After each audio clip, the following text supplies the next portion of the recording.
Welcome and good morning. Welcome to our second Chat, which is supporting neurodiverse youth transitioning to adulthood. I'm Michelle Schmidt. I'm the Executive Director for ACT Autism Community Training. Welcome to our few folks who are here in person and our many folks who are streaming from home or from workplace. Welcome. Before we begin, as always, as visitors on this land, ACT Autism Community Training is grateful for the opportunity to work and learn on the ancestral and unceded territory of the Squamish, Musqueam, and Tsleil-Waututh peoples. These peoples have lived here since time immemorial. These nations are Halkominam and Squamish-speaking peoples.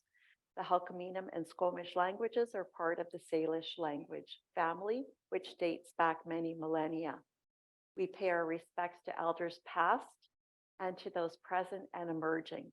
As settlers to this land, we are committed to working towards reconciliation. I want to extend my thanks and appreciation to Samira Ferguson and Ren Kavrin, who are here as ASL interpreters with us today. Thank you also to Leah Lacey, who is here providing CART captioning. Thank you to Kang, Ryan, and Eli, who are here doing our tech work, as well as looking at our chats. Jordan, who was responsible for ensuring everyone was registered, made sure that we have food, coffee, tea, etc. here. Remy, thank you as always. And Linda, who is our financial controller, who does the work behind the scenes.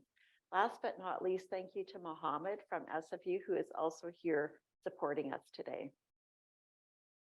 So in terms of the aim for the session, we've got a lot of content to cover. We are going to take a break, about 1 hour in, just a 5-minute break to allow Leah, our CART person, to have a little bit of a breather. But what we will be talking about today is who is part of the transition team. I will be providing some tools and resources. We'll talk about pathways to graduation as well as school completion, adult non-graduated students, transition path planning, a little bit of information about CLBC, Community Living BC, and STADD, which are STADD Navigators that assist with those transitions, as well as employer accommodations and disability benefits. The first thing that I really want to emphasize is that it's never too early to start this process. The earlier you begin, the more time you'll have to prepare. And generally, as a rule, I say that the more unique the student or youth is in terms of their needs, the earlier you want to start, because you want to make sure that you explore all the various options that are out there. And so in terms of who and how many people may be involved, if you saw the ACT chat that we did back in April, we talked a little bit about transitioning teams. We talked a bit about the role of the case manager and their role in relation to conducting interdisciplinary meetings. But in addition to the youth and their caregivers, the planning team generally consists of at least 2 members and might include as many as 8 people. And so usually there's a school-based case manager that's present.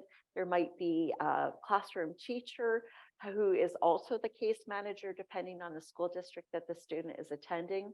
There are often education assistants, applied behavior analysis support workers, child and youth care workers. There might be school Indigenous graduation advocates, Aboriginal education support workers, and so forth. The principal and vice principal can also be part of the team. We see this often in high school, where one of the vice principals at a particular secondary school has responsibility for the kids who have neurotypical needs. And anybody who is a community-based service provider, so that might include a private counselor or a board-certified behavior analyst. There could also be outreach workers. In some cases, there might be nurses or doctors, pediatricians or psychiatrists who are part of the team, or social workers. And so Ensuring that you have a robust team means that everybody who has a role to play in facilitating that transition brings their unique expertise and knowledge to the table. There may be health service workers, and for some children who might have received at-home program benefits, there might be workers associated with those as well.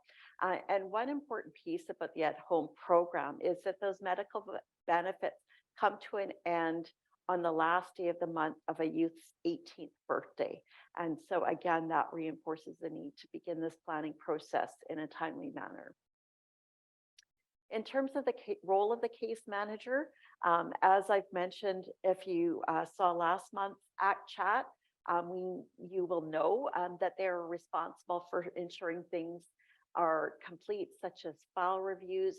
They might be reviewing a student's psych-ed assessment results, or in the case of a youth who might have an autism diagnosis, it's possible that that diagnosis occurred when the child was very young, and so there might be a need for an updated psychoeducational assessment in order to determine eligibility and so forth.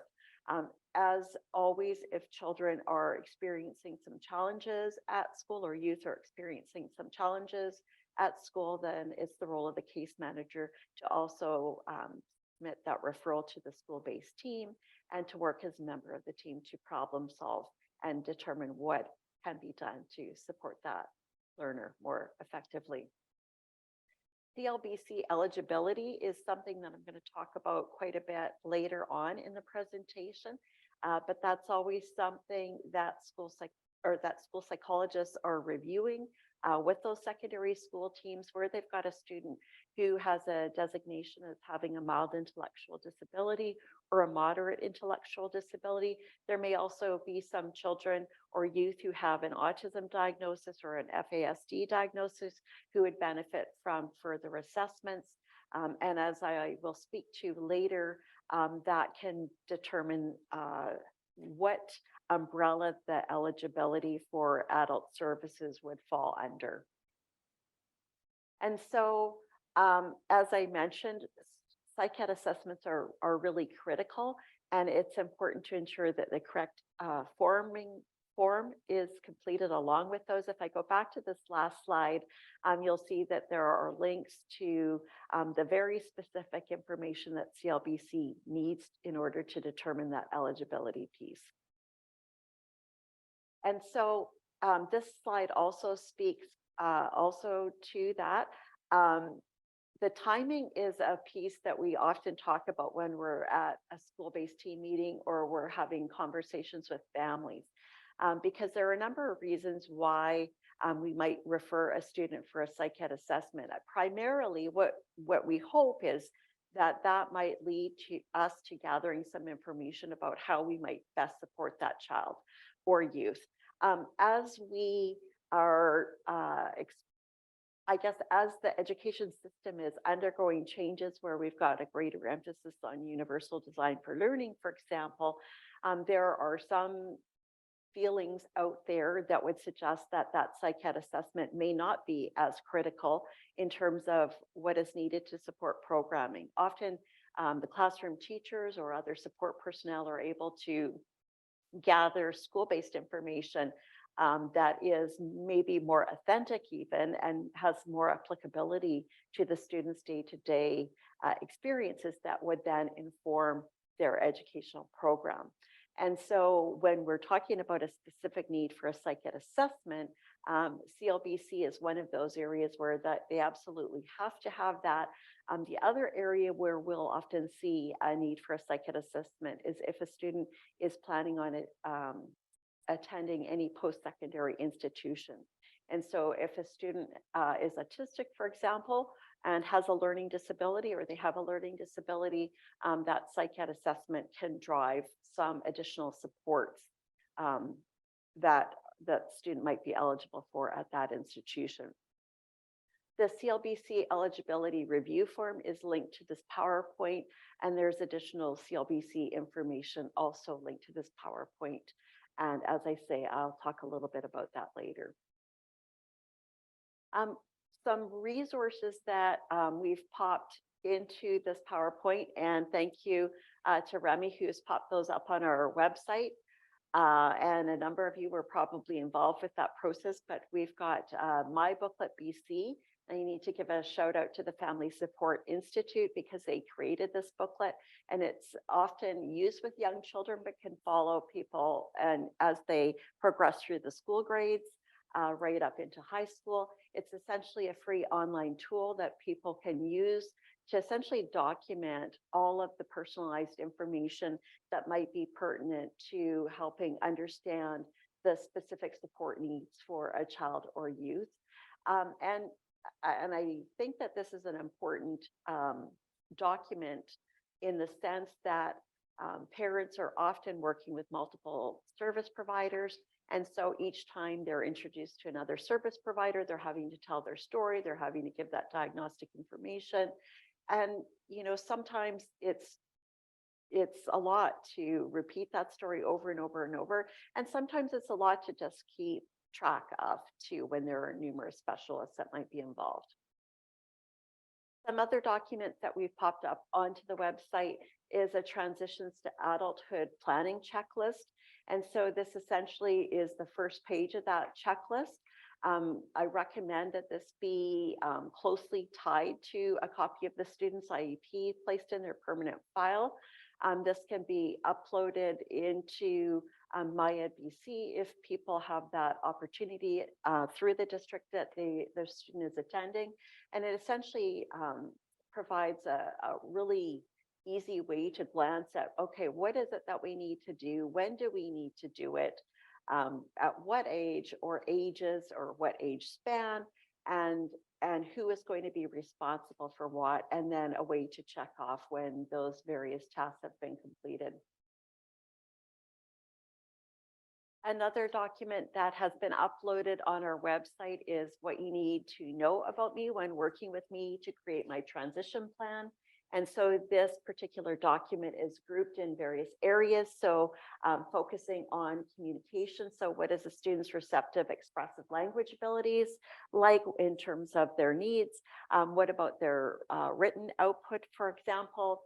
Motor skills, socialization, as well as daily living skills. And again, this is just page 2 of several pages in this plan. This is another form that I recommend that people take a look at. Also on our website, summary of things that I can do independently or with minimal assistance as we're planning those transitions to adulthood. It's important that we assume competence, and for some children and youth, there might not be a lot of things that they're able to do with minimal assistance. And for other children, as we talk about this morning, they might be greatly independent in a lot of areas. And one of the probably most important things that I think often gets unnoticed relates to looking at what is it that that youth is planning to do for themselves. What are their personal transition goals? When I talk with people who have neurotypical abilities, I often hear stories like, the doctor was talking to my mom as if I wasn't in the room. The teacher was talking to my dad as if I wasn't in the room. And I think it's really important, especially where we are supporting children or youth who are minimally verbal or appear to be minimally verbal. That doesn't mean that they don't understand what's going on. It doesn't mean that they don't have thoughts about what's going on. We'll talk a little bit about self-determination and personal planning later today. Housing, we'll talk a little bit about that as well. But there may be community members that children and youth would like to have a say in terms of the plans that they develop for their lives.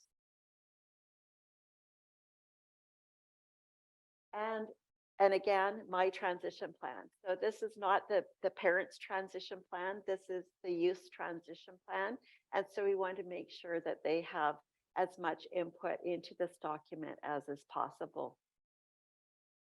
And there are a few pages to that. So educational, vocational plans, Is there supported customized employment? Is there technical school that the student will be attending, and so on? And this planning process is not meant to happen alone. This is not just for the responsibility of the family to figure out the plan. And so this is a nice reminder, cross-ministry planning protocol that provides an overview of the various tasks and roles.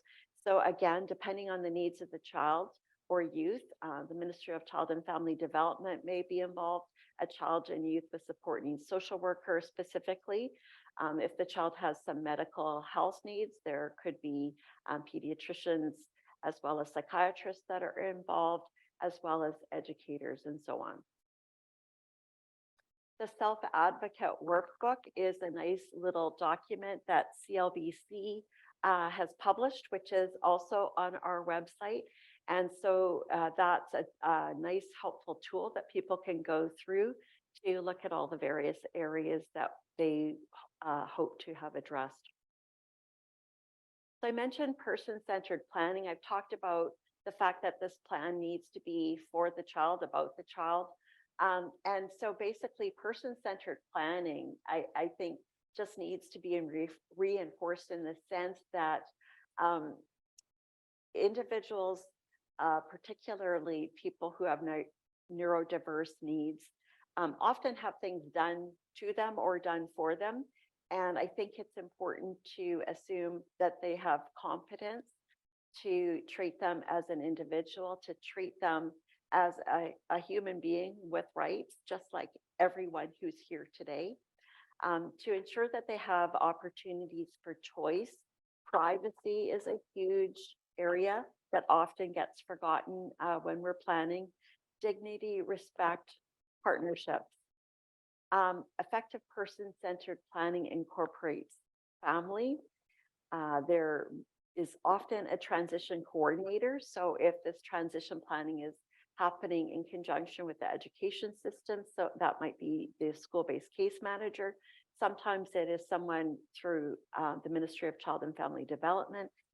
But the main point, I guess, that I would like to emphasize is that this is really an interagency collaboration that involves all of the members of the community that are there to support that child. So before we get on to community, it's my earring hitting the microphone, Remy. Sorry, thank you. I'm just looking at the messages here. Sorry, guys. I'll try not to turn my head. I'll try to look forward. Thank you for pointing that out. I appreciate it. So before we get into sort of the adult services, I think it's really important to talk about pathways to graduation. Because again, I've made the comment a few times this morning that we need to presume competence. And I think sometimes when we're supporting youth who have neurodiverse needs, we're not necessarily doing that. And so I want to talk a little bit this morning about the 3 pathways to graduation or school completion. And so the one that most kids and youth achieve is called a graduation certificate or a dogwood diploma. But some others that people might not be as familiar with are a BC Adult Dogwood program or a school completion certificate program, which has also been referred to as an evergreen. So a little bit about those. And so if we look at a BC certificate of graduation or a dogwood diploma, there's a lot to it. And so the actual coursework that people take as they're working toward that graduation point in time, essentially that work starts, well, it starts in kindergarten, but the real emphasis in terms of those credits is really in grades 10, 11, and 12. And so in order to graduate with a dogwood diploma, students need 80 credits to graduate, and at least 16 of those credits must be at the grade 12 level, including a required language arts 12 and a career life connections. At least 28 credits must be elective course credits. And as of last actually, as of this coming July 2023, at least 4 credits must have an Indigenous focus. And so that was something that's been added in the last year and is important to remember. In terms of those 52 credits, they're required from the following list here. You guys can read this, but you'll see that there's a need for career life education, physical and health education, science 10 or 11, socials 10 or 11 or 12, math 10 and a math 11 or 12, a language arts 10, 11, and a required 12, as well as an arts education and or an applied design skills and technology 10, 11, or 12 course. So there's really quite a lot to this. And I guess when I think about my time in the education system, the piece that really often gets in the way for a lot of our learners with neurodiverse needs are the graduation assessments. And so specifically, there's a grade 10 numeracy assessment that was introduced in 2018. There's a grade 10 literacy assessment that was introduced in 2019-20, and a grade 12 literacy assessment that was introduced in 2021-2022. And so if you have a look at the graduation handbook, you can see the specifics about those. But when we look at the needs of neurotypical learners, particularly learners who might be on the autism spectrum, one of the things that we know is often common is anxiety. And this is an area where that anxiety can really mess kids up. And so it's really important to ensure that any accommodations that could be in place for that child are considered and noted in their individual education plan. And so if a child is looking like they're not able to meet the needs of that Dogwood graduation diploma, they might opt for an adult graduation diploma. And so this is likely something that folks are not as familiar with. It has been around for a while, though, implemented back in 1999. And it is recognized by a number of colleges, institutes, and universities in the BC post-secondary system. If you want specific information about the universities, post-secondary institutes that recognize this diploma, I encourage you to have a look at the Adult Basic Ed document, which is a guide to upgrading in BC's public post-secondary institutions. It has all the details there that you could imagine, as well as people to contact if there's anything that you're not certain of.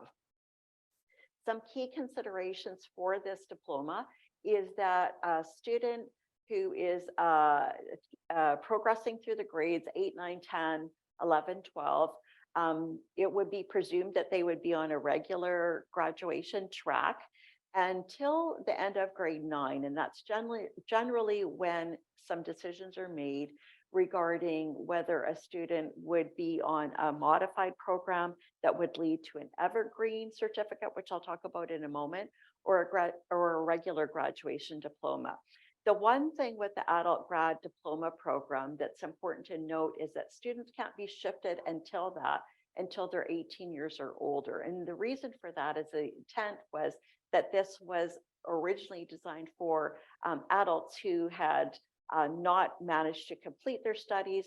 Maybe they had to live independently. Maybe they had to get a job to support the family. And so they weren't able to achieve graduation at the rate of alongside their peers.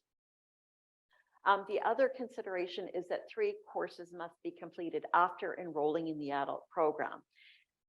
Some key pieces related to this, though, are that if you have a child or a youth, I should say, that you are considering to shift to a graduation diploma, an adult grad diploma, the youth is wanting to go that route, you could still start working on the literacy and numeracy skills, as well as some of the elective content prior to that youth turning 18 years of age, because the 3 courses that have to be completed after, but that doesn't mean you can't be working toward the groundwork essentially that would give you the competency to be successful in those courses.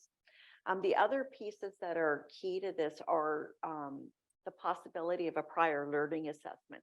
So in an example where youth has to leave school early because they have to get a job, let's say that they were working in a mill and had to do that for some period of time. The post-secondary institutions are able to do a prior learning assessment that could review, let's say, some of the employment experiences that that youth had undertaken, and then determine whether or not that might be equivalent to some of the course content. So just something to be aware, and you will hear mention of prior learning assessments when you look at adult education settings.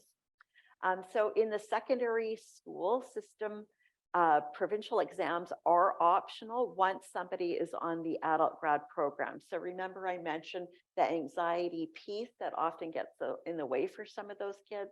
Once they're on that adult grad program, as long as they're over 18, if they're in the secondary school system, those provincial exams are optional. So again, if we go back to the slide about the adult basic education document that I mentioned here, that document is a great resource for looking into all of those different considerations. I'm going to go back one more.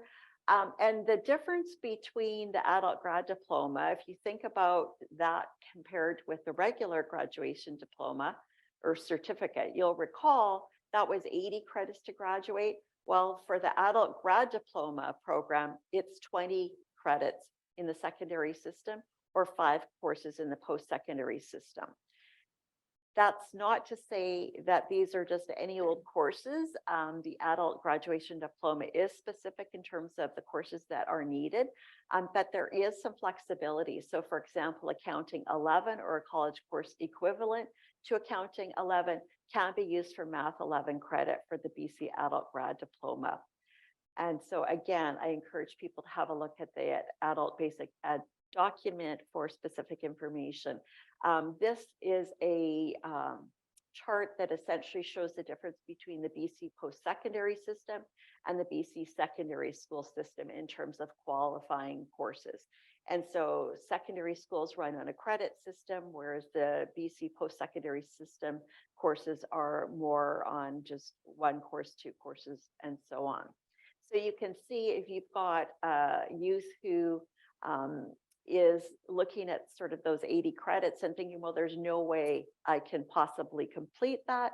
Or maybe they have experienced anxiety that's gotten in the way of their being able to complete exams, or maybe they're experiencing some difficulties related to depression, which is then maybe interfering with their ability to attend school on a regular basis.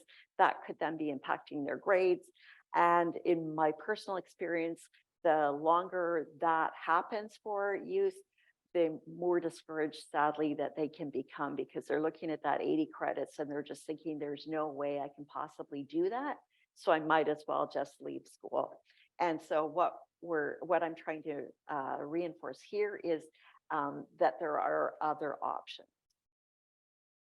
The school completion certificate program, that was intended to celebrate success in learning that's not recognized in a graduation certificate. So not a dogwood, whether that be an adult dogwood or a regular dogwood. I put in quotations the term special needs, because unfortunately this is still language that the Ministry of Education uses. But essentially, schools completion certificate program, which is also sometimes referred to as an evergreen, is a program that essentially recognizes accomplishments of a student that are in line with their individual education plan. And so that's not a graduation credential. And it's really important for people to be clear on that. The other important piece is that the decision to put a student into an evergreen program should not occur prior to grade 10. And I stress this, I can't stress it enough.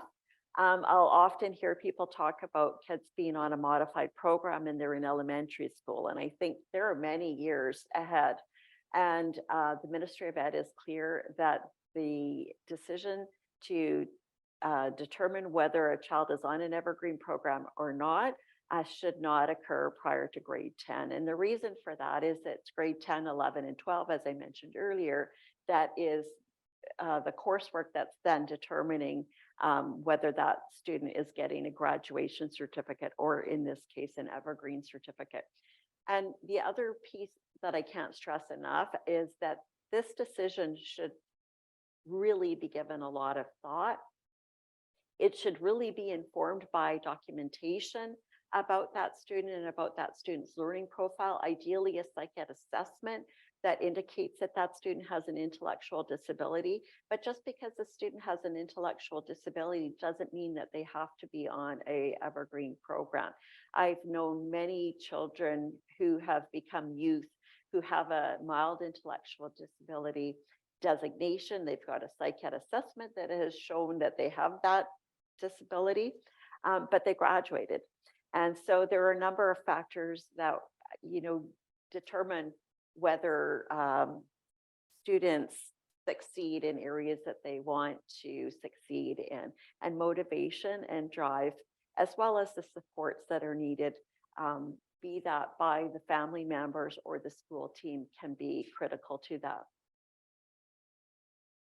I mentioned the IEP, so the school completion certificate would be determined in accordance with where that student was in terms of meeting the goals of their IEP.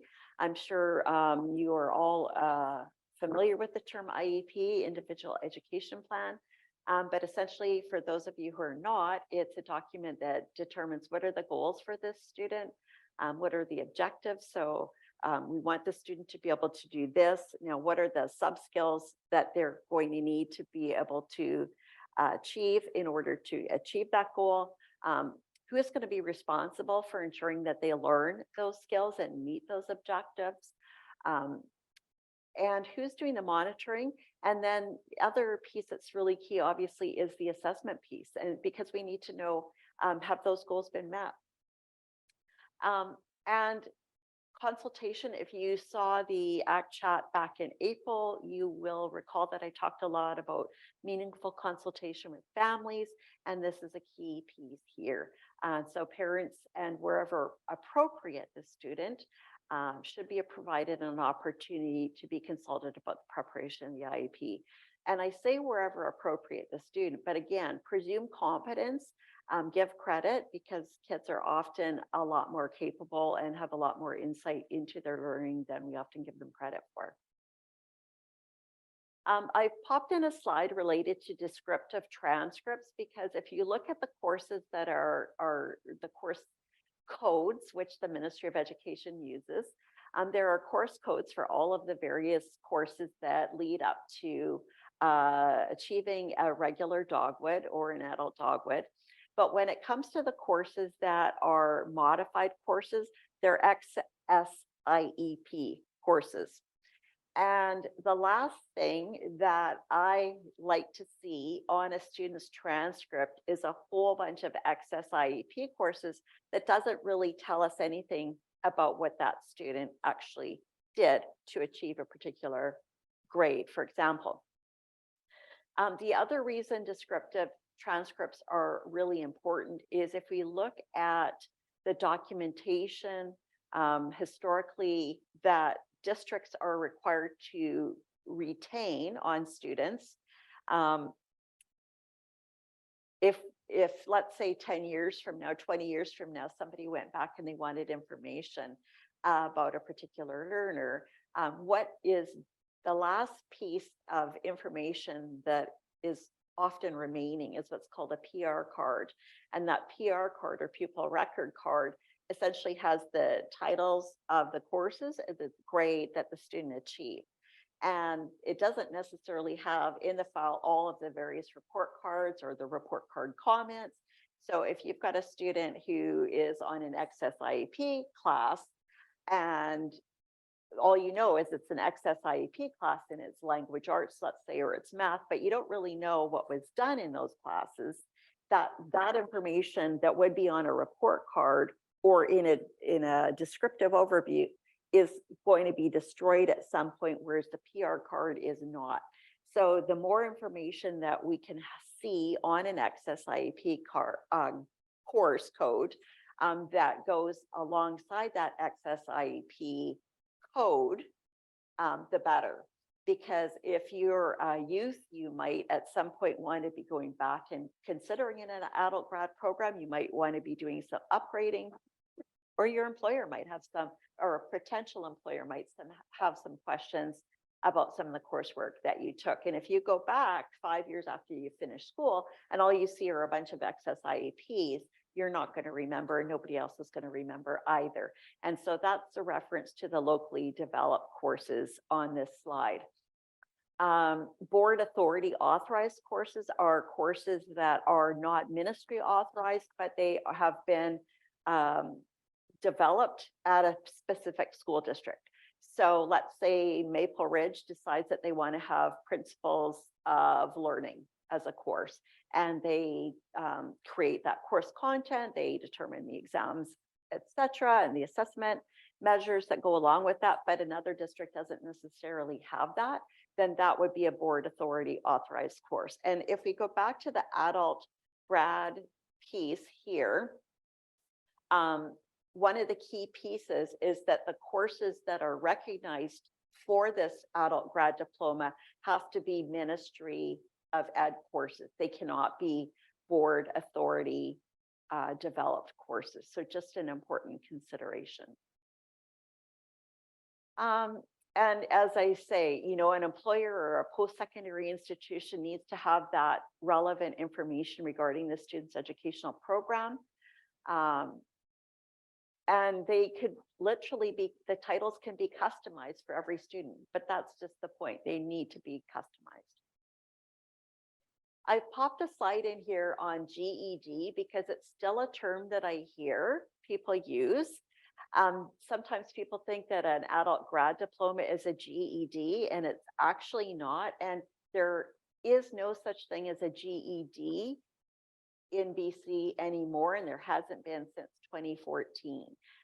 But people who went to school when I went to school might think that this is something that's still around, and that was a general education development certificate. And to be honest, I know when I was working in an alternate ed setting, there were some kids who tried to meet the requirements of the GED, and they were really comprehensive in terms of the content, and they had really extensive examination requirements as well.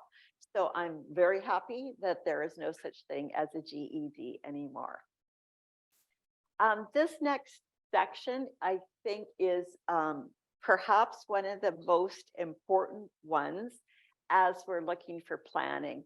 And if I think about the last sort of 6 months that I've been in this role in ACT, there have been a number of conversations I've had with family members who have reached out to me because they have concerns that their child, their youth is turning 18 or they're in grade 12. And so what are they going to do? Because Community Living BC services, adult services don't necessarily begin until they're 19. Well, the reality is that if a student is considered an adult student who is not graduated, they are actually able to continue in school. They're able to continue in school as long as they were claimed in the previous school year. So that would have been September of the previous school year. And in fact, the funding for adult non-graduated students with neurodiverse needs, that's my term. The ministry still unfortunately refers to special needs. Those kids are still eligible for special education funding. And so that means that there's no such thing as aging out, which is a term, again, that I hear far too often. Parents will say it and educators will say it, well, or social workers will say it, well, he's aging out. And they, in saying that, they mean he's turning 18.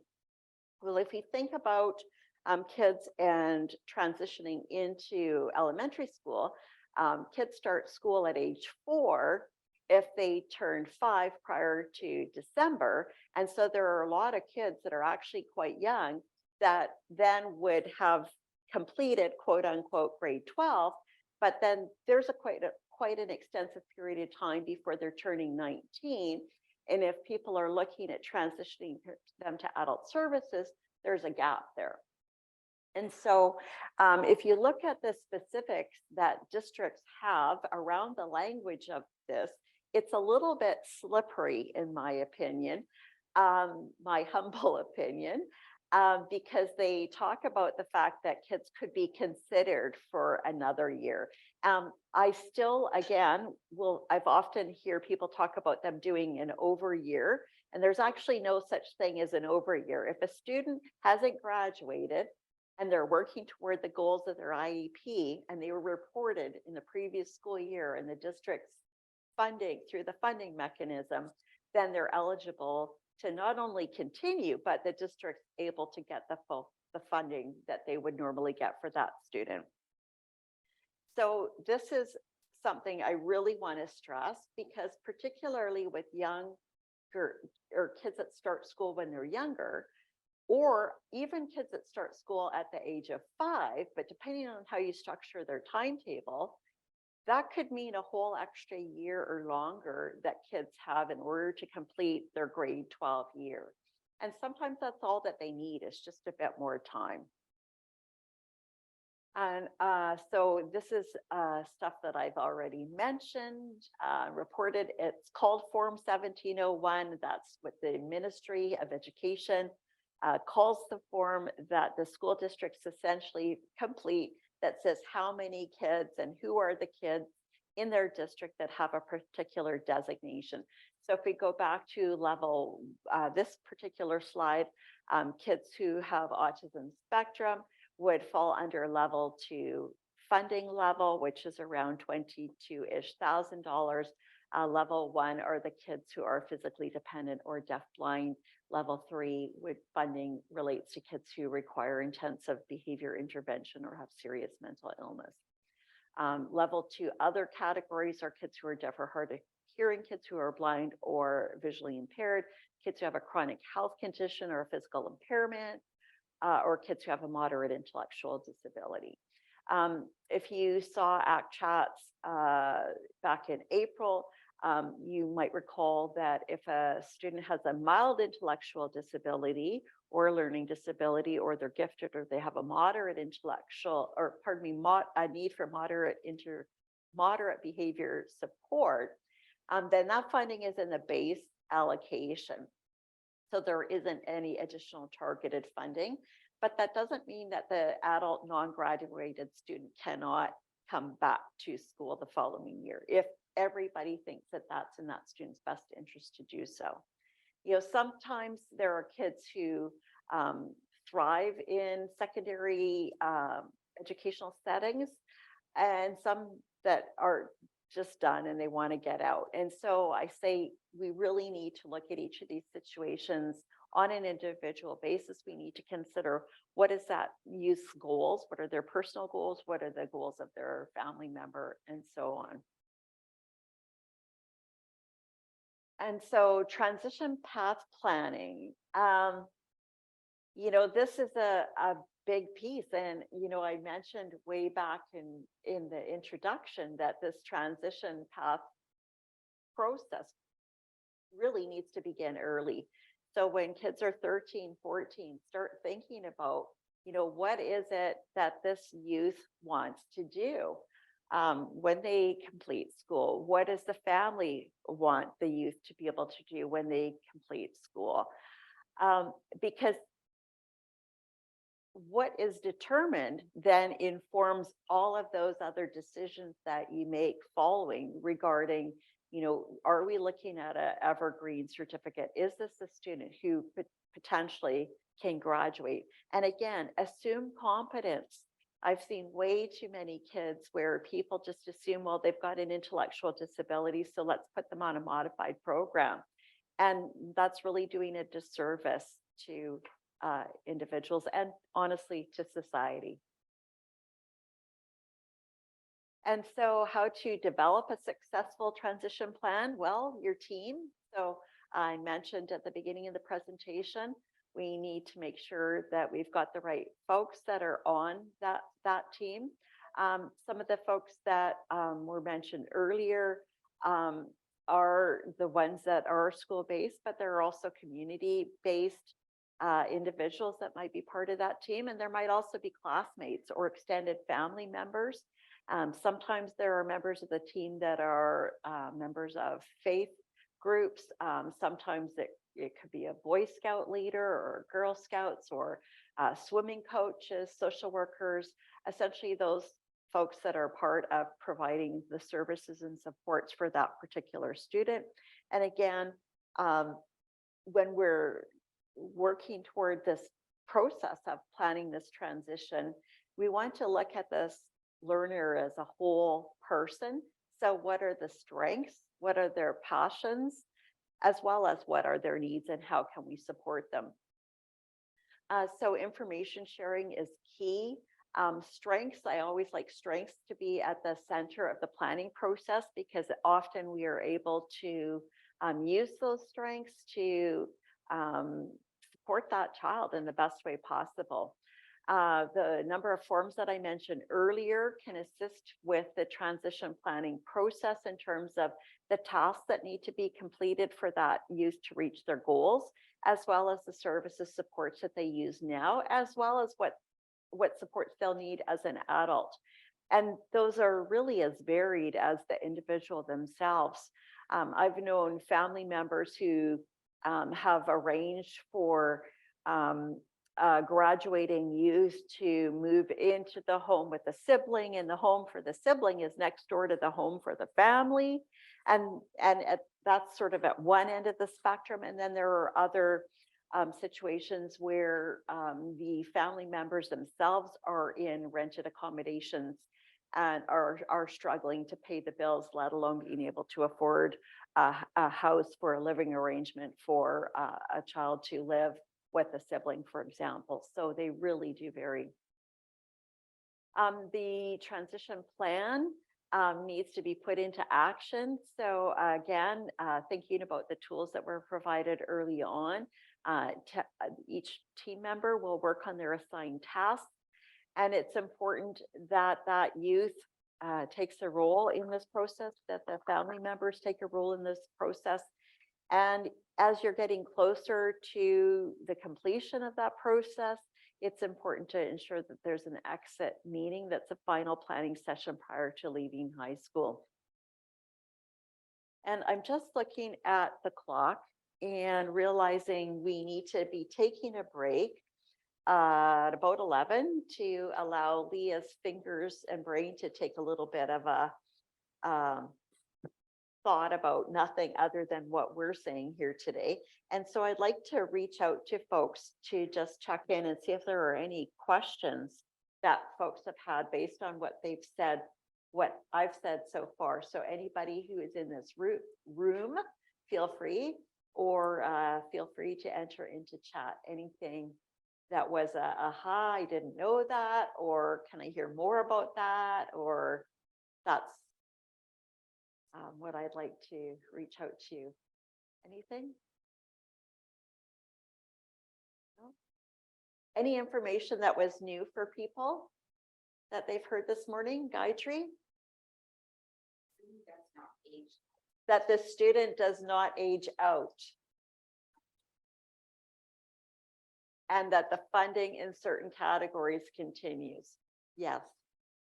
And all you need to do is to Google adult non-graduated students, BC Ministry of Education, and you'll see, I believe it was 2015, 16, 17, somewhere in there, when there were changes that were made, and it was a government decision to make those changes. And I still hear it all the time. He's aging out.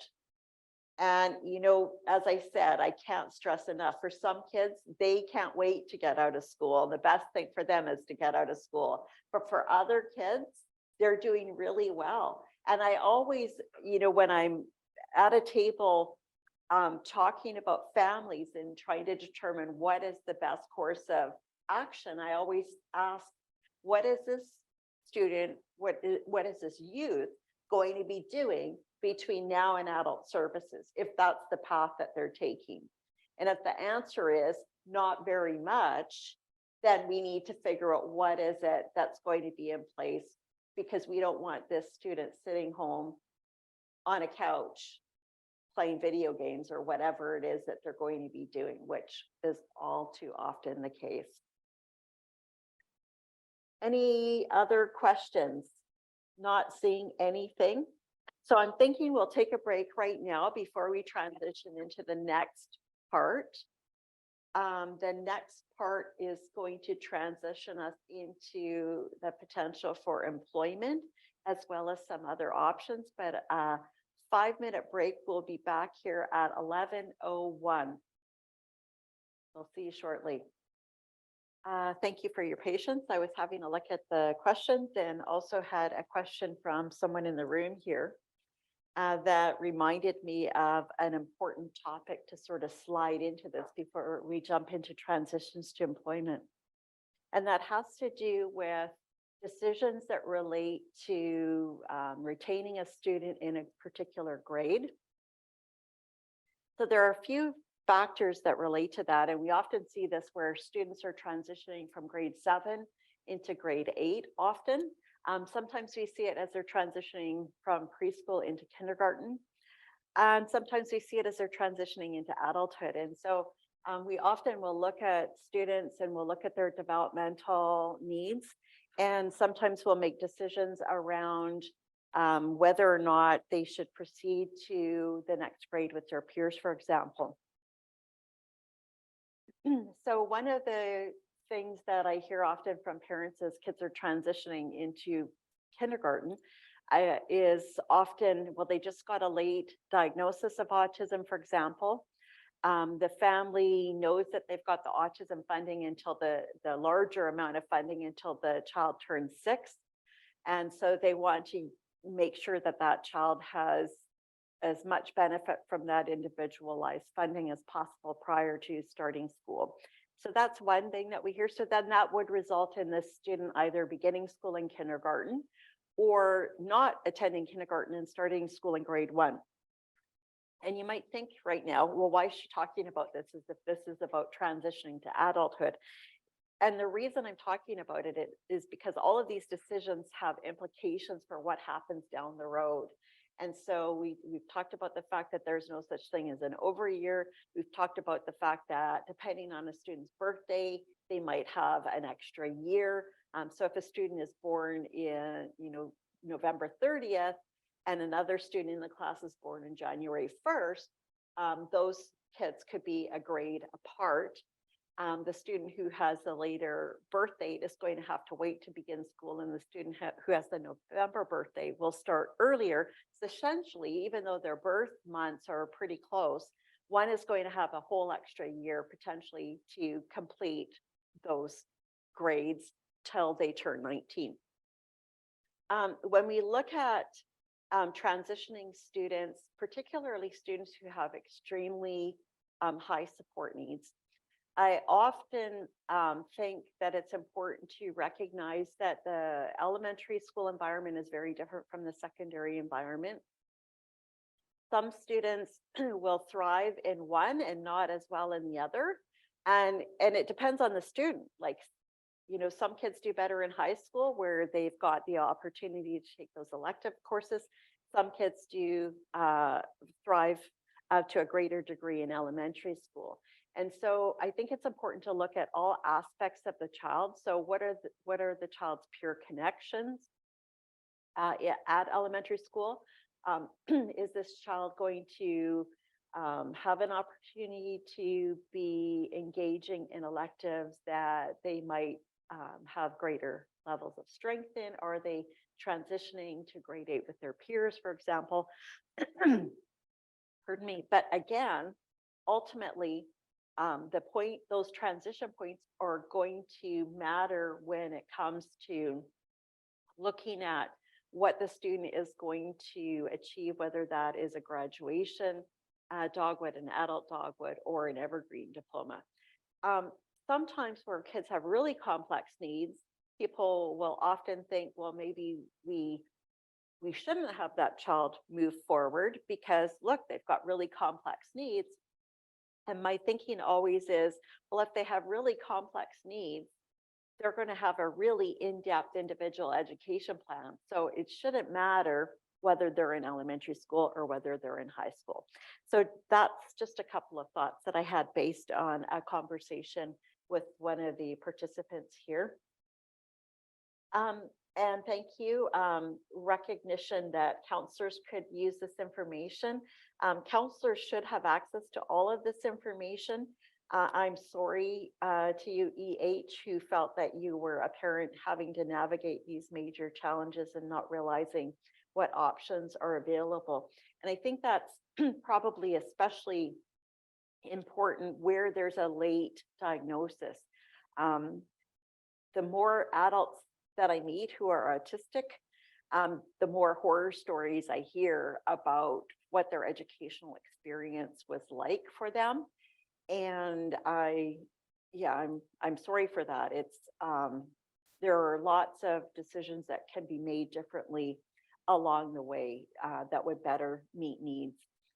And again, presuming competence and taking a strength-based approach.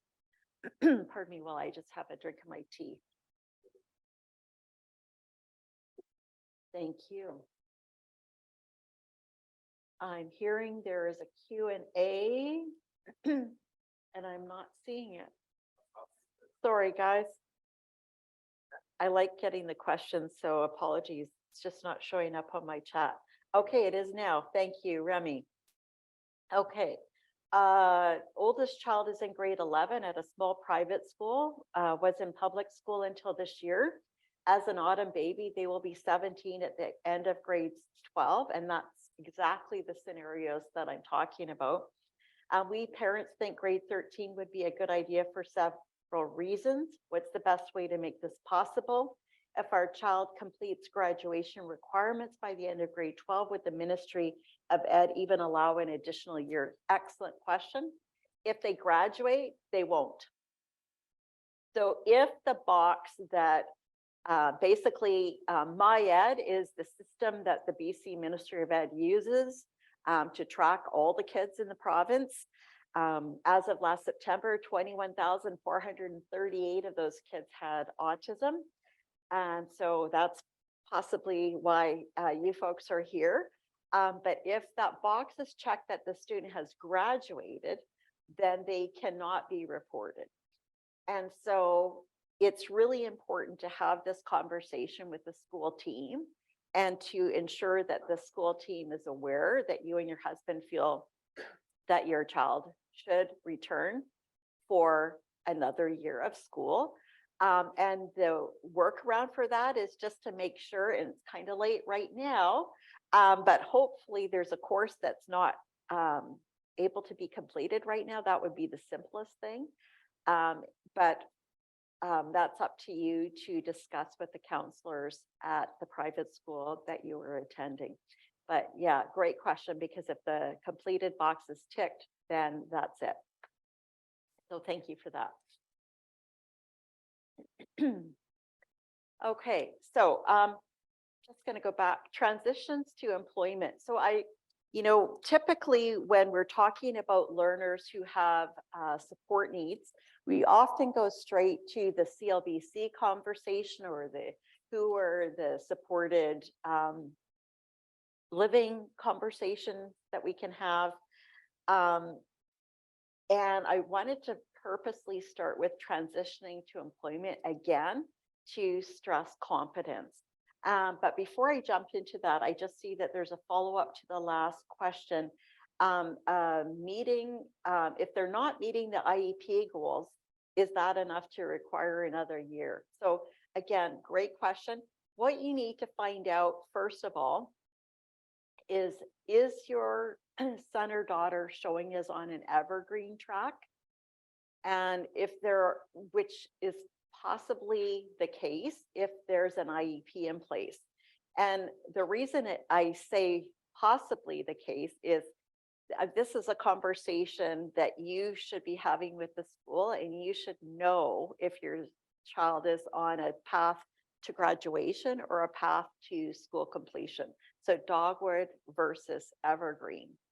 The decision to put a child on an evergreen shouldn't be made without you and ideally your son or daughter having part of that conversation. But sometimes that communication isn't as transparent as it could be.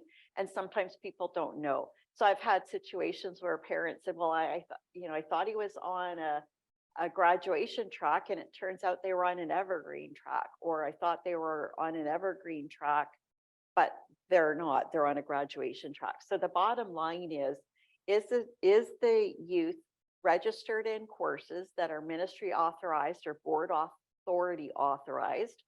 And are they going to get passing grades in all of those courses? And if you add up the credits for all of those courses, will there be 80 credits with the exams, et cetera, that are required for that or not? And if it's a not, then the student should be on an evergreen track, in which case they would be allowed to come back the following year. But I think it's really important to check that out and to have a really transparent conversation with the school team and the counselor about that. So thank you again for that question. Okay, so presuming competence and transitioning to employment. So if we look back to the earlier slides, when we talk about pathways to graduation, we know that career education is a component of that.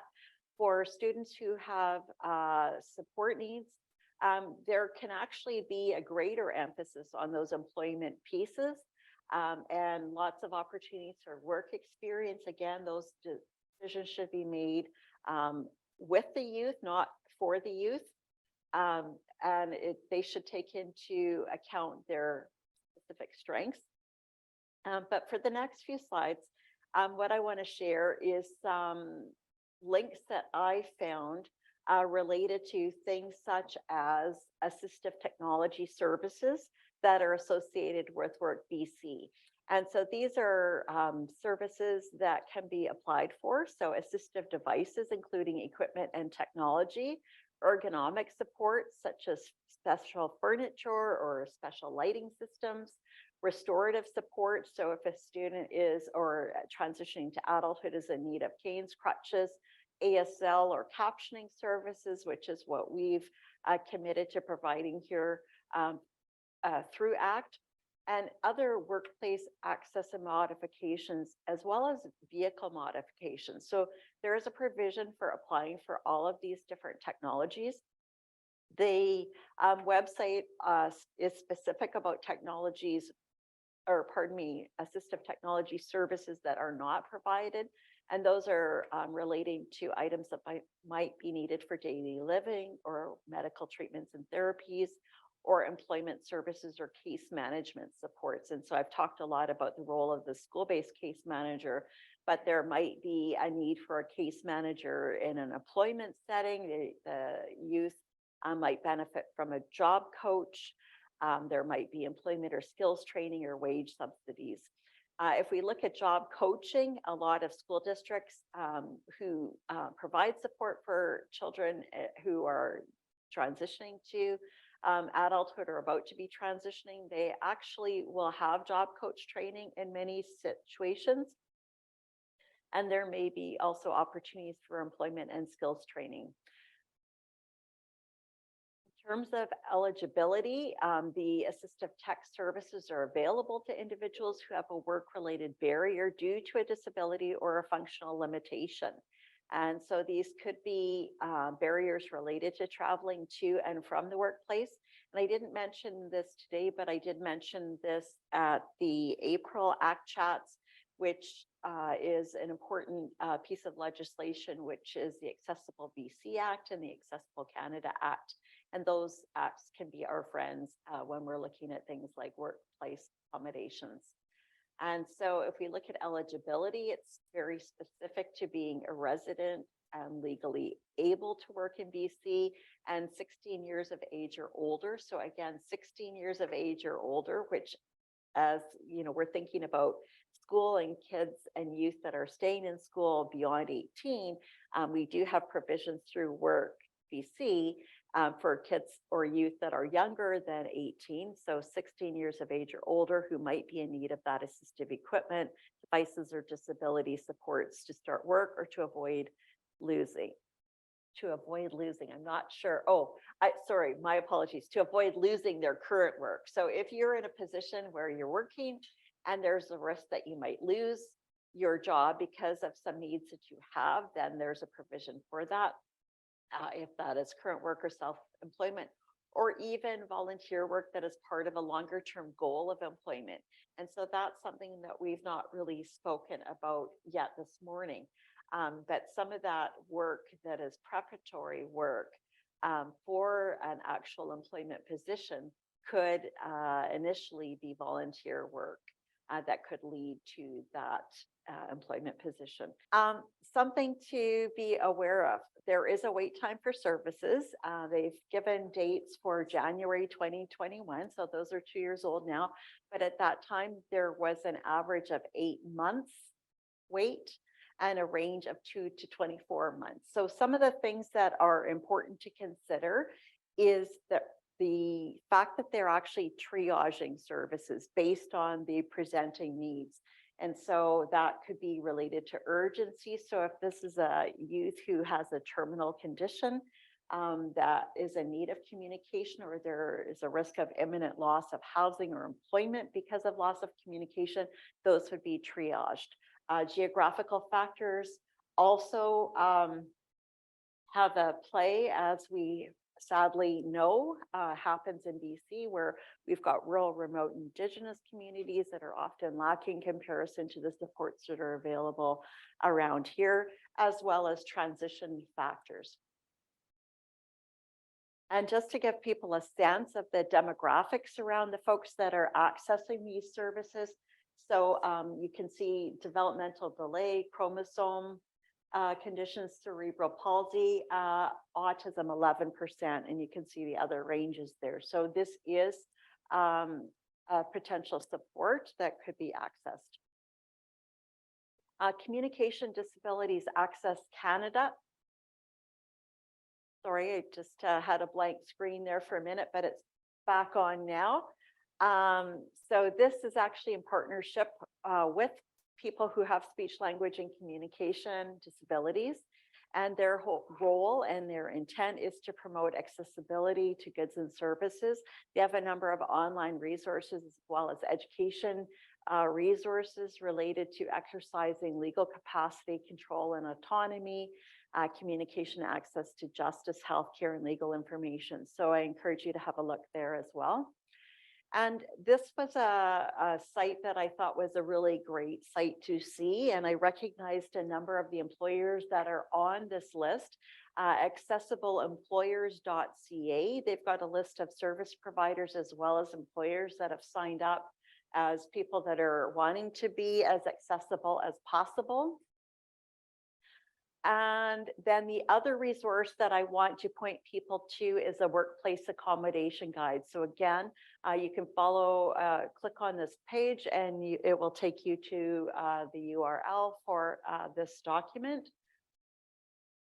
And one of the things that we talk about or we hear about often when we're looking at workplaces relates to duty to accommodate. And this is, I think, a not as well understood term as I think it should be. But basically it means providing a reasonable accommodation unless it causes undue hardship for that business. And so then we get into, well, what is a reasonable accommodation? My formatting's wonky there with the question mark, so I apologize for that. But essentially, situations are determined reasonably accommodated or determined to be a reasonable accommodation on a case-by-case basis. And so it's important to look at the individual with the diverse need or disability and the match between their needs as well as the respective employer. So employers must make accommodations to a reasonable degree unless it means incurring undue hardship. And so one of the reasons that this needs to occur on a case-by-case basis is obviously we have some employers who are financially, huge multinational corporations, and then we have the husband and wife who run a cafe at the corner of the road.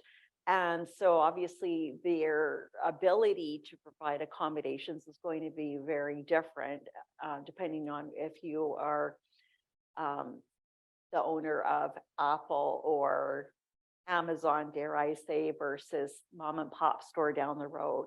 And so though, and at the same time, the type of accommodation is going to be determined on a case-by-case basis as well. So it's all about that match between those two. And so where it comes to is whether or not that accommodation is going to create undue hardship. So if you own Amazon and you have to pay for a full-time ASL interpreter for one of your staff members, it's not going to cause you much hardship. But if you have one employee or two employees and you are barely making ends meet, then it might cause you undue hardship. So those are all factors that need to be considered. I think sometimes people think that the need for those accommodations is going to be more expensive than it actually is. But again, as I mentioned earlier today and back with the ACT chat in April, Accessible BC law, Accessible Canada law will hopefully be helping us move in the right direction. Some other potential accommodations that happen in workplaces relate to the scheduling of the work day or the hours of work. Some folks can manage doing a particular job part-time, but not full-time.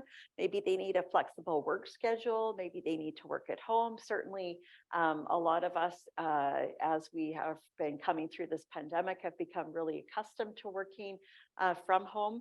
There's also an option for people to work split shifts. The split shift is where you might work in the morning and then you might go home for a period of time during the middle of the day and then work at the end of the day. There are some jobs that routinely have split shifts. Custodians in schools often have a split shift where they come in the morning and go home and then they come back at the end of the day.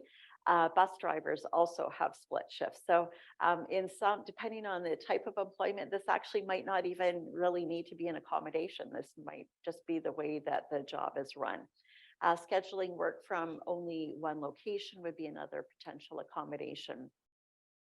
Ensuring people have access to written materials that are in large print or alternative formats would be another accommodation. And so feel free to have a look at the links on this. We've been trying to do PowerPoints that are at least 18 points and easy to read.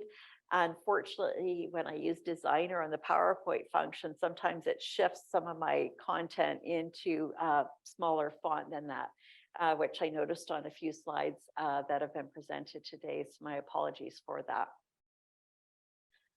Ensuring all paths of travel to a workspace are clear of barriers is important. And I think that most businesses nowadays are recognizing the need for having lifts in office spaces and so on. And allowing flexibility in duties for non-essential tasks. So there are a couple of examples that were given with respect to this particular point, and they both had to do with teachers, where a teacher had some need for flexibility, where the activities that the teacher was going to be performed were not essential versus activities that were essential. Example might be going on a camp that is part of the curriculum for a grade 7 class and having to be available for, let's say that this is a 4-night camp and the teacher saying, well, I can't do that because of whatever needs that I have. And if that camp is part of the curriculum, then that might be a reason why that teacher was not granted a position, for example. And that would be different from an example where, let's say a class is going on a bowling trip to celebrate anything that happens in the school year where it's really not related to the curriculum. So those would be kinds of non-essential versus essential task examples. Other accommodations might involve working in a job with a job coach. As mentioned though earlier, depending on the type of funding that would go into that, there may or may not be funding for that, but many organizations, especially larger organizations, would have a provision to have a job coach that would be available. Peer mentoring is another great strategy right through the secondary years as well as on into employment.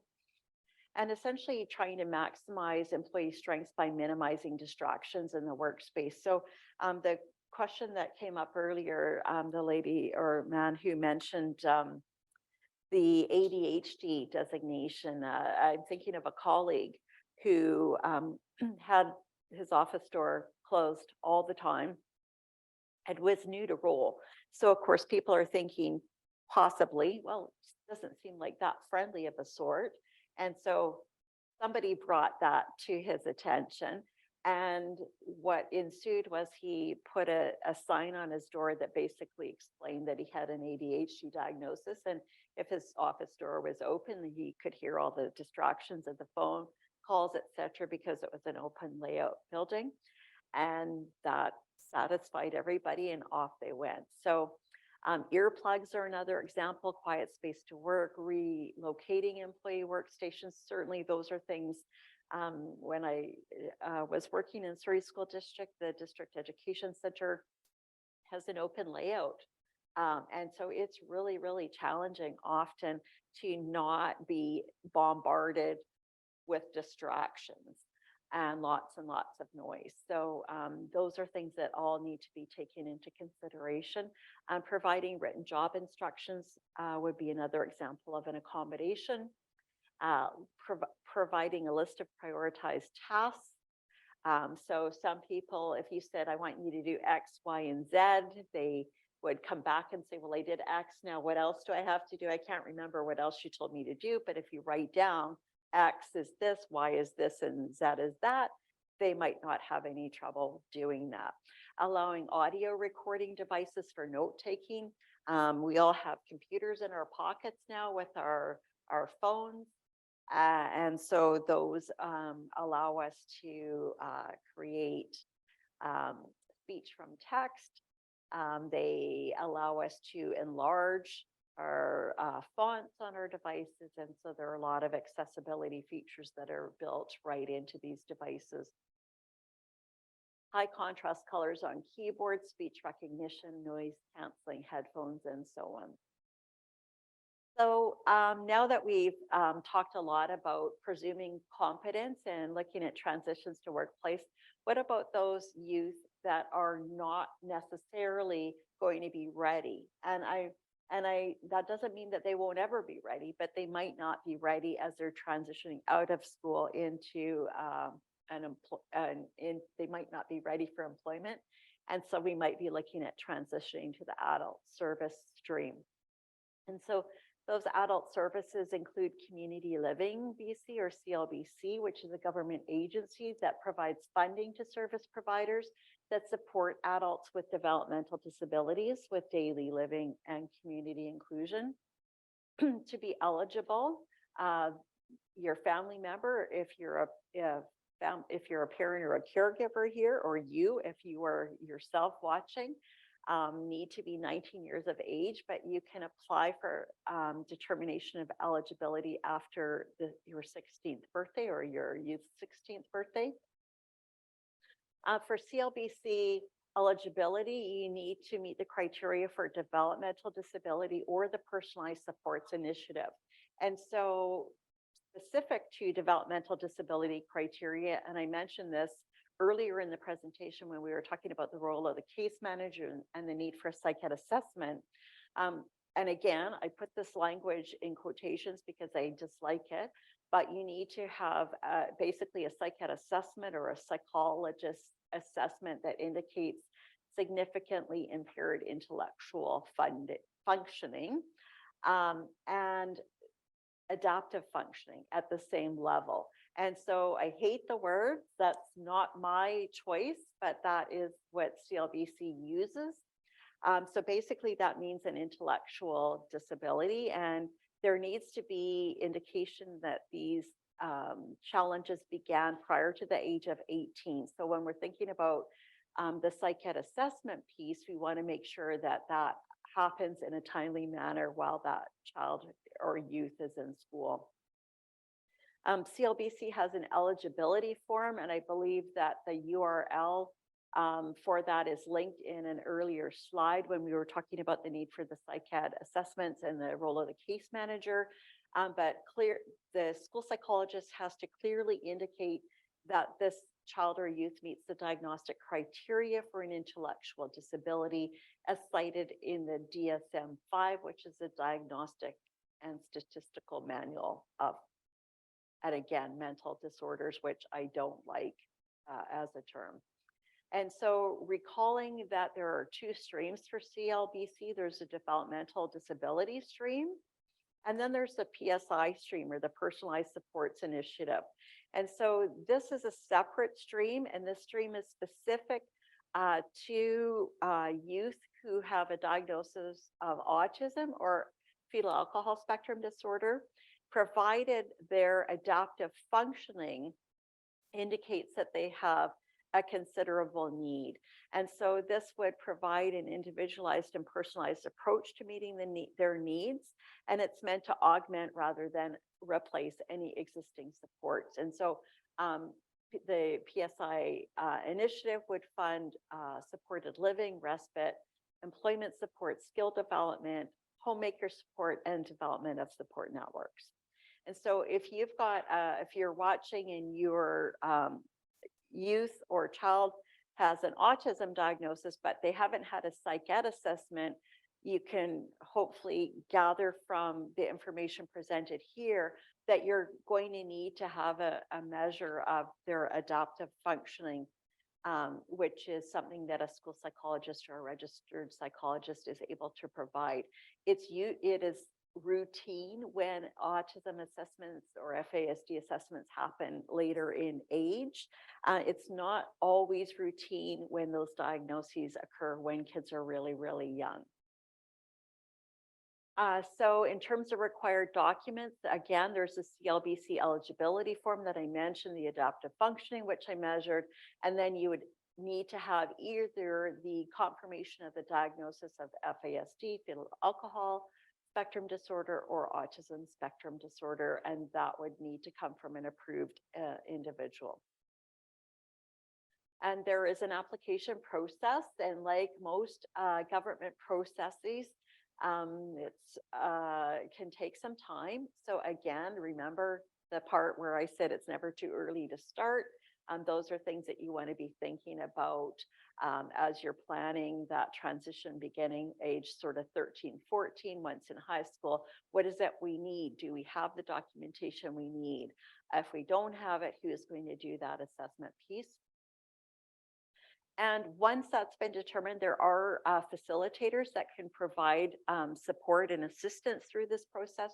And again, I've linked this slide to those folks and who they are.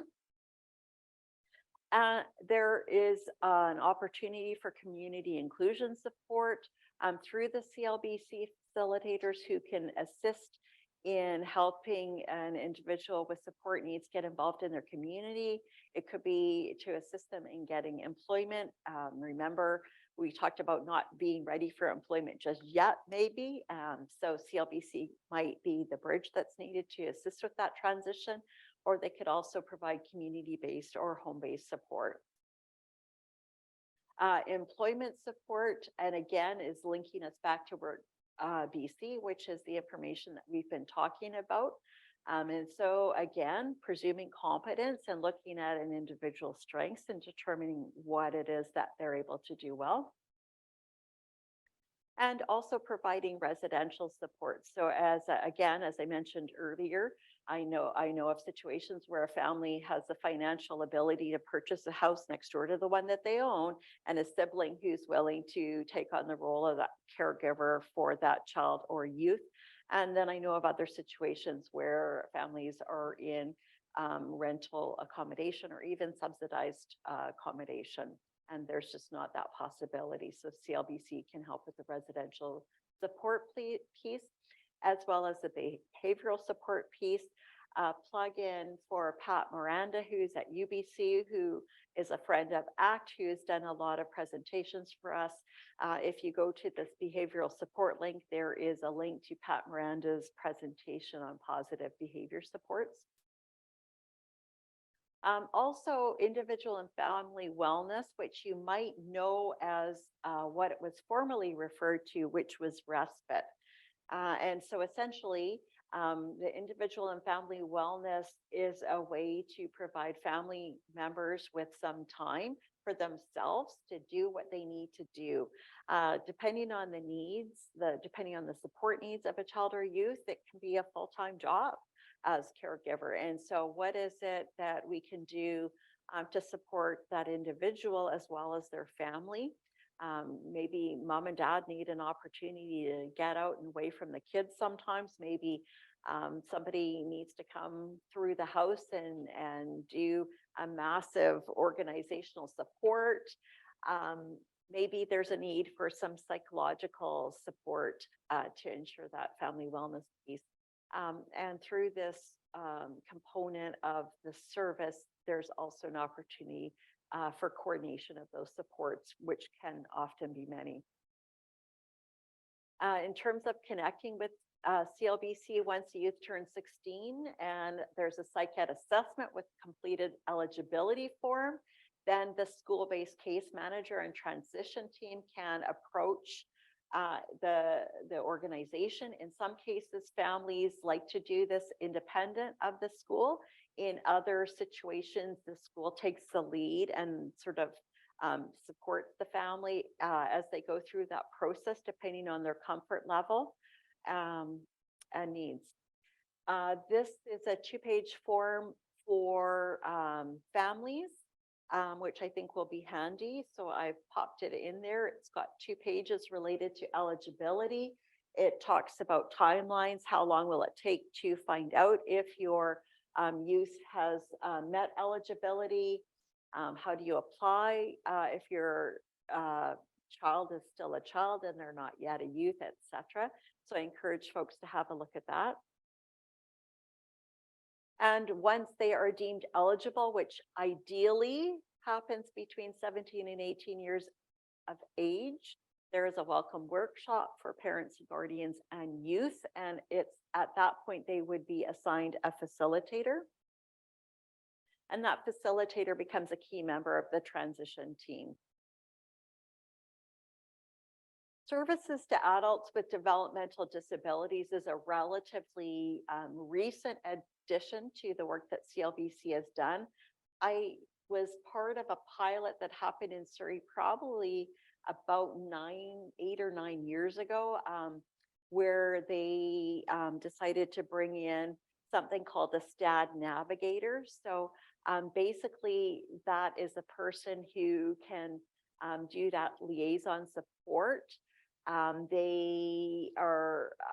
It's a partnership basically that ensures or aims to ensure communication of information and resources across all of these ministries. And so the importance, I think, of having this information here is that oftentimes organizations, particularly government organizations or ministry organizations, will often work in silos. And what the approach through the STADD Navigators attempts to achieve is to ensure that everybody is working in concert. So Ministry of Social Development and Poverty Reduction, which would provide supportive housing, delegated Aboriginal agencies, CLBC, Work BC, employment service centers, and so forth. All should be working together. There are currently STADD Navigators in 145 communities across BC. You can see that they're still not everywhere, but they are growing in number.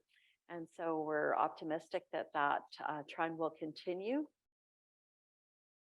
And they really are the primary point of contact for individuals in coordination of that transition planning.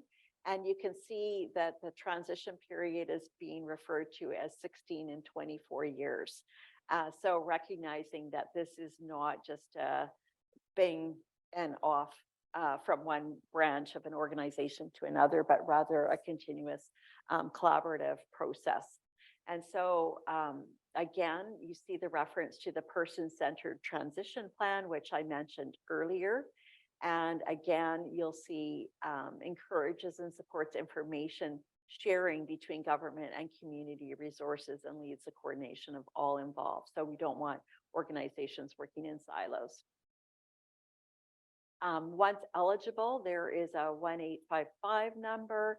Often school districts have a really close relationship with the STADD navigators in their respective area.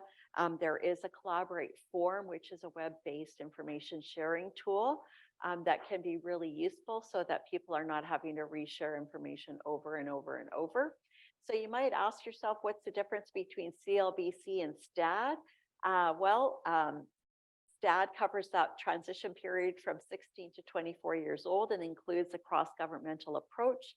CLBC provides specific supports to youth transitioning to adulthood and can be lifelong, beginning from age 19. The Provincial Assessment Center is something people have not maybe heard of. I believe it's still attached to the Maples Adolescent Treatment Center, which used to be on Willingdon and is now off of Lougheed Highway. And essentially, it is a part of CLBC, and it is designated as a tertiary care mental health service under the Mental Health Act. And so if there is a individual with considerable support needs that are mental health related, potentially comorbid with autism spectrum disorder, for example, then they could be referred for assessment and provision of multidisciplinary services through Provincial Assessment Center, or PAC as it's often referred to. And then the last piece that I want to talk about today relates to disability of benefits. And so this is something that's often on people's minds, is how to apply for persons with disability benefits. And so obviously this is government assistance that for most individuals can begin when that individual turns 18 years of age. Persons with disabilities designation applications have 3 sections, which I won't need to go into here, but because you guys can read that, but essentially you need to tick the boxes regarding what diagnoses are in place. If you already have access to certain services, there is a simplified application process. So if you, at the point where you're applying for the PWD, you're already accessing Community Living BC or MCFD at home program services or BC Pharmacare Plan P. So that would relate to palliative care benefits or Canada Pension Plan disability benefits. Then that process is simplified for you. There's a shorter version of that form, and there is a contact information on that page. In terms of financial eligibility, so 18 years, as I mentioned, you can start the application process when you're 17 and a half. And again, not my language, this is their language, severe physical or mental impairment that is expected to continue for more than 2 years, and it has to significantly restrict your ability, such that you would require assistance with daily living from another person, an assistive animal, or an assistive device. There are some criteria that you must meet, but there are some exceptions to that. So they don't look at certain things related to personal property that can be turned into cash personal interest, but there are limits to that. So if you're a single couple or family, the cash limit is 100,000. A couple with both adults who have a persons with disability designation, the limit is 200,000. And again, there are assets that are allowed and don't count toward that, such as a home, a motor vehicle, clothing, registered disability savings plan, or assets held in trust. And so again, the trust can be a dicey area. So there are a few links that I've added here where I would encourage people to learn more about trusts and to learn more about transferring assets into a trust or into a registered disability savings plan. You are able to work while you're collecting disability assistance, but again, there are limits to that, which are on this slide. $15,000 for a single person, $18,000 with a family, $30,000 for a family where both adults have the persons with disability designation. The money that you earn is yours. And I encourage you to check out the information on this slide related to the timing, recognizing that there are some folks that might have seasonal work, so they might be able to work 2 months out of the year, but not the rest of the year. And so read up around this information there. And the last few slides here relate to folks who are in need of home and community care. And so that is available. But again, the criteria relates to that medical need. Pardon me. Sorry, that was really loud. My apologies. Again, you have to have that life limiting illness. But again, there are very specific criteria related to each of these areas. So rather than go into those this morning, I have just provided the titles. So again, you can see if you need caregiver respite or relief versus home support versus adult day services, then those are all variable depending on the criteria. And we are very close to the end here. There is a line 21500, which is disability supports deduction for income tax. And again, there is assistive tech service eligibility there that you can read. And we are right on 12 o'clock. And this is my second to last slide, which is just to really stress that as we are transitioning and planning transitions to adulthood, this is an exciting time. It can be a challenging time.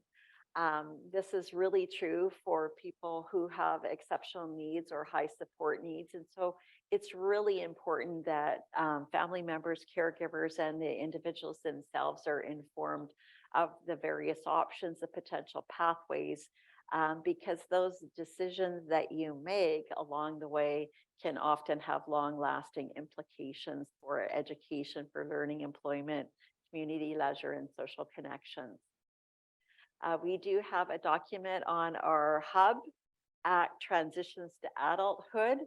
And so I encourage you to have a look at that. And I would say, Heitschka, thank you. And I am hearing that there are a few messages here. So how recent does the SLACAD need to be? The question to that is, it depends on what you're wanting it for.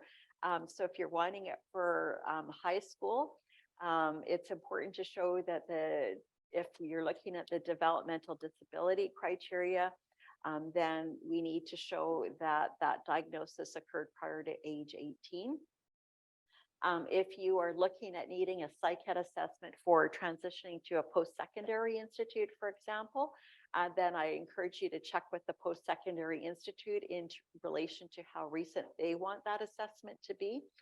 Usually once an assessment is done in high school, it's usually okay for CLBC, but some post-secondary institutions would like that assessment to be more recent than that. And that's why I say it sort of depends on the reason for that.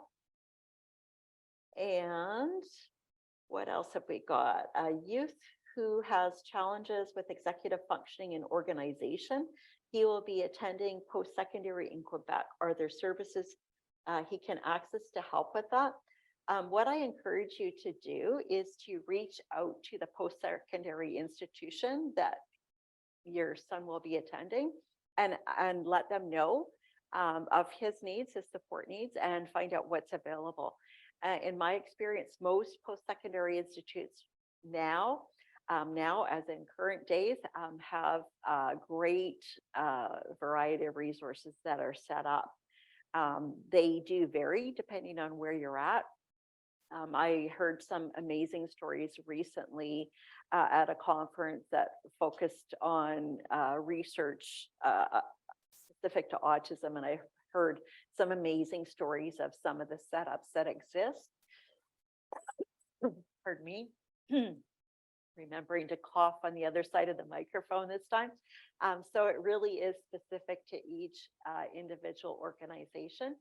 Ontario often is very good at that sort of thing, but ideally reach out to them specifically. And so I hope that answers that question. Any other questions here before we end?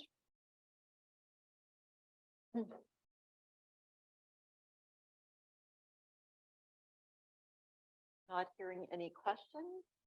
That concludes this morning's presentation. Thank you so much for joining us.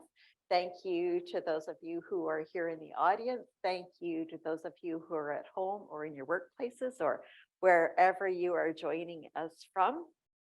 I hope you have an enjoyable remainder of the day. Thank you.